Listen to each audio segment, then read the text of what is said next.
Hello, General Chemistry. This is a video on ionic versus covalent bonds. We've spent a lot of time with ionic bonds, and so we're going to start discussing covalent bonds, and we're going to do so by contrasting the difference between ionic and covalent bonds. So let's review ionic bonds. Ionic bonds occur between two atoms, one of high electronegativity and one of low electronegativity. So our high electronegative atoms are over here in the mountainous part of this model, and the low electronegative atoms are everywhere else. That's over here. That happens to align up with our nonmetals and our metals. Our nonmetals tend to have a high electronegativity, and our metals tend to have a low electronegativity. And so when they come together, high electronegativity, low electronegativity tends to be nonmetal and metal. So that's typical of ionic bonds. So what happens? Well, the high electronegative atom, in this case chlorine, our nonmetal, will steal away valence electrons from other low electronegative atoms, in this case sodium, until it has a full shell, and the sodium will keep giving away electrons until it has a full outer shell. And now that their valence shells are full, they're done transferring. But when you transfer electrons, you become ions. So we have a positively charged sodium ion and a negatively charged chlorine ion right here. So what happens? Well, this over here is another diagram of that.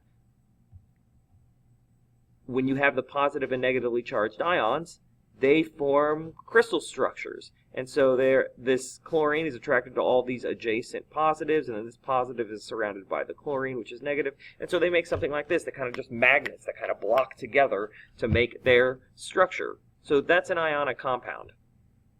That is different from how covalent works. Covalent compounds occur between two atoms that are both highly electronegative.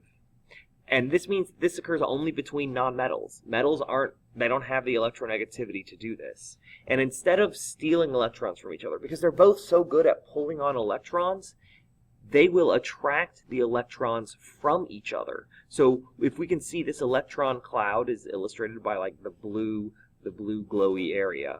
You can see that this atom is pulling on this one's electrons, but this atom is also pulling on this one's electrons. So what happens is they end up sharing electrons and forming this hybrid orbital, a hybrid cloud of electrons that surrounds both of the nuclei.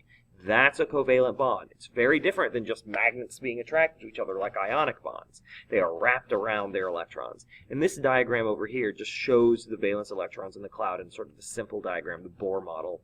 So we have our hydrogen atoms. We have these clouds overlapping and uniting to become a covalent bond to give us our diatomic molecule, hydrogen.